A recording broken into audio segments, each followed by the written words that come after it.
तो क्या हाल चाल है ओटाकूज। तो आखिरी एपिसोड में हम लोगों ने देखा सांजू ताकेमिची को मारने वाला ही था। एपिसोड की शुरुआत में हम लोग देखते हैं एक बाइक की आवाज आती है। बाइक का राइडर चिल्ला के ताकेमिची को बोलता है, क्या तुम ऐसे ही सब कुछ खत्म होने दोगे हानागाकी? और इसके बाद वो चलती बाइक को छोड़ देता है। एंड गेस व्हाट, वो बाइक सीधा जाके सांजू की दबा के लेती है।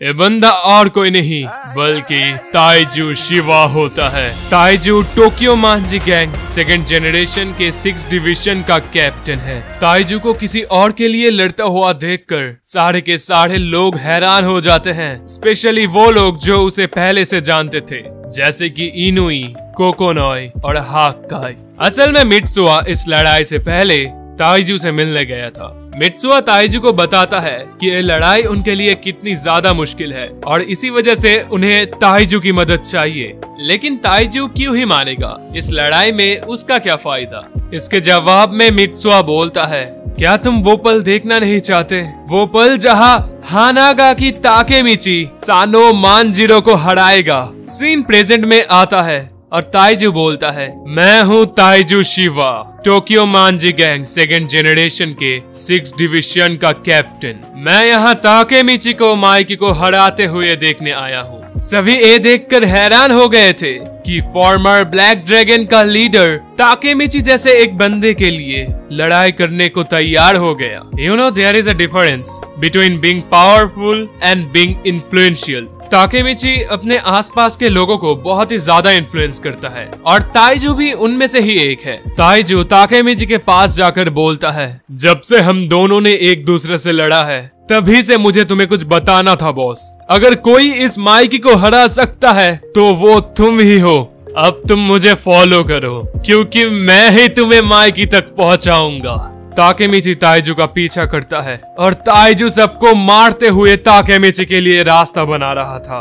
ताइजू को देखकर सारे कांटो मांजी के लोग थर थर कांप रहे थे। पूरे सिचुएशन की काया पलट हो चुकी थी। तभी ताइजू को रोकने द लेजेंडरी डुओ यानी कि वकासा और बेंकेई आते हैं।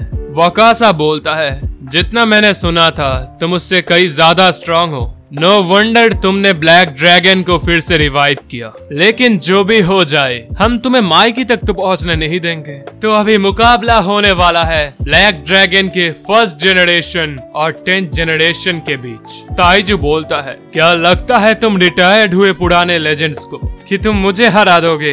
अपने पूरे ताकत से मेरे ऊपर हमला करो लेजेंड्स। हम देखते हैं कि बेंकाई और वकासा ताइजू पर भारी पड़ रहे थे, इसीलिए ताकेमिची उसकी मदद करने की सोचता है। लेकिन ताइजू ताकेमिची की मदद लेने से साफ इनकार कर देता है। ताइजू बोलता है ताकेमिची को माइकी की तरफ जाना चाहिए क्योंकि वकासा और बेंकाई को वो खुद संभाल लेगा। ताइजू की बात सुनकर ताकेमिची माइकी की तरफ चला जाता है और दूसरी तरफ वकासा और बेंकाई ताइजू के ऊपर अपना डेडली कॉम्बिनेशन यूज करने वाले थे, जिससे कि ताइजू एक ही बार में निपट जाएगा। सेंजू वकासा और बेंकाई को ये मूव यूज करने के लिए मना करती है क्योंकि इससे ताइजू की जान भी जा सकती थी। लेकिन वकासा और बेंकाई उसकी थोड़ी सुनने वाले थे। वकासा और बेंकाई ताइजू की तरफ बढ़ रहे थे। And guess what, this is Taiju. वो उन दोनों का सर पकड़ के उन्हें धूल चढ़वा देता है और एक ही बारी में वकासा बेंकाई दोनों ही निपट जाते हैं। ये दृश्य देखकर सेंजू पूरा हैरान हो गई थी।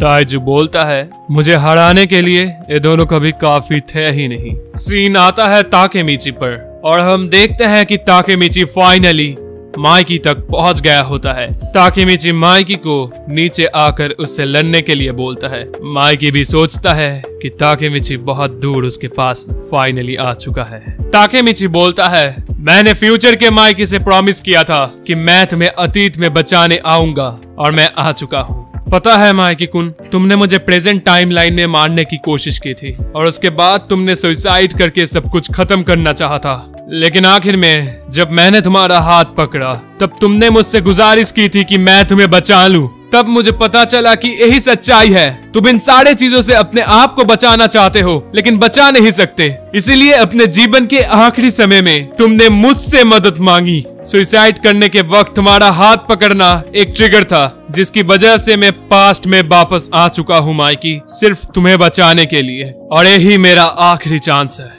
ताकेमिची की ये सारी बातें सभी लोग सुन तो रहे थे लेकिन बहुत ही कम लोगों को उसकी बातें समझ आ रही थी, ऑब्वियसली बिकॉज सभी को टाइम लिपिंग के बारे में पता नहीं था। ताकेमिची ये सारी बातें माइकी को बता रहा होता है, तभी ताइजू के पीछे से सांजू आता है और उसके कटाना से ताइजू के पीठ पे वार कर देता है। जख्मी ताइजू नीचे गिर जाता है। उसके बाद सांजू ताकेमिची को बोलता है, हानागा की ताकेमिची, तुम भी एक टाइम लिपर हो, है ना? लेकिन तुम एक छोटी सी चीज समझ नहीं पा रहे, माइकी के ऊपर एक कर्स है। माइकी चाहकर भी इस कर्स से बच नहीं सकता। माइकी को ये नरसंहार का रास्ता अपनाना ही होगा। वो बचपन से ही इस रास्ते से चलते आ रहा है। तभी हम देखते हैं कि टोमैन में सबको हराकर हानमा वहां पर आता है। अभी टोमैन से सिर्फ तुम ही बचे हो हानागा की। तो क्या लगता है, हानागा की ताकेमिची अकेला जीत पाएगा? देखेंगे अगले एपिसोड में।